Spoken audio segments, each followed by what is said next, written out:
Hello, I'm Mike Carroll, the Director for the Center for Regional Development at Bowling Green and also an economics professor in the College of Business.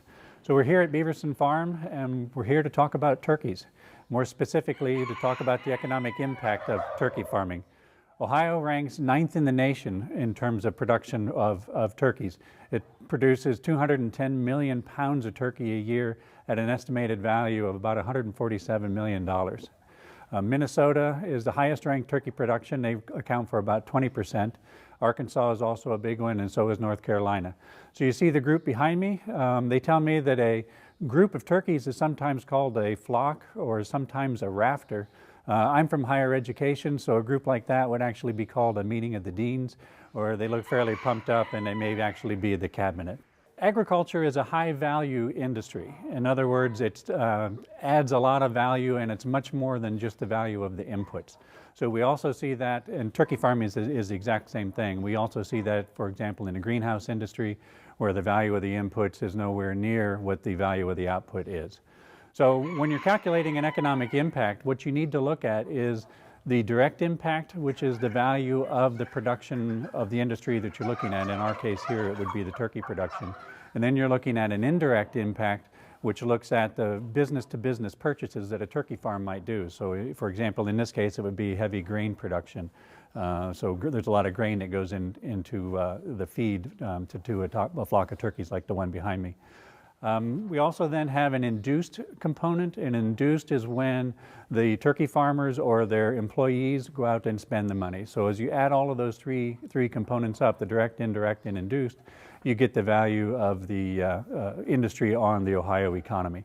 So the Ohio economy is actually around $247 million for turkey production, which is a relatively high number, especially if you consider that the value of the input itself, the direct, is only 140 million.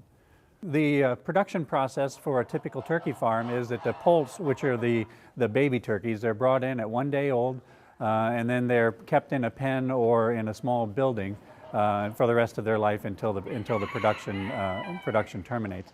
So for a hen, it's around 16 weeks from birth till the time when they're at enough weight that they can be processed. For tom turkeys, they're a little bit longer, about 19 weeks.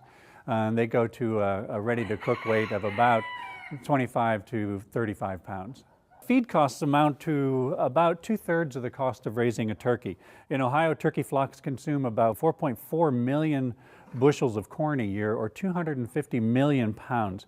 It's estimated at a value of about $3.5 million, and within the grain industry, that actually generates an additional 59 jobs within the Ohio sector for grain. Turkeys are fed mainly a balanced diet of corn and soy meal and mixed with some supplements. On average, it takes about 84 pounds of feed to raise a 30-pound tom turkey.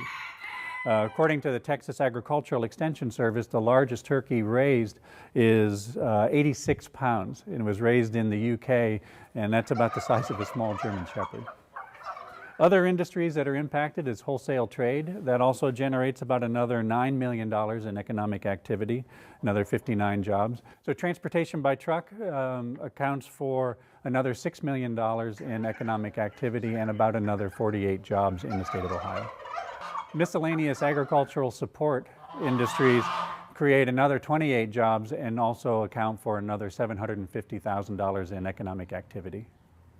91% of Americans that were surveyed say that they'll have turkey on Thanksgiving Day, and that accounts for about 15 pounds per turkey if you figure, and that's 675 million pounds of turkey that will be consumed on Thanksgiving Day.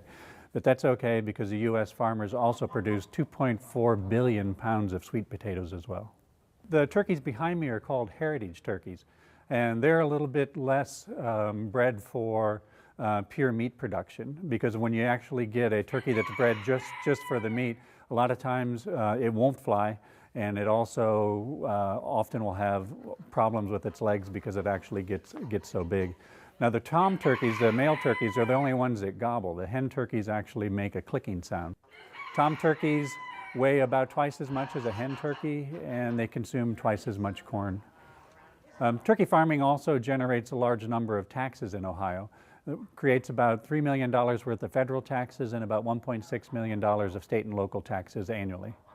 Well, thank you for joining us here, and I invite you to join the next webcast, which will be online relatively soon. And I'd like to thank the Beaverson Farms for having us and for the group that's standing over my shoulder.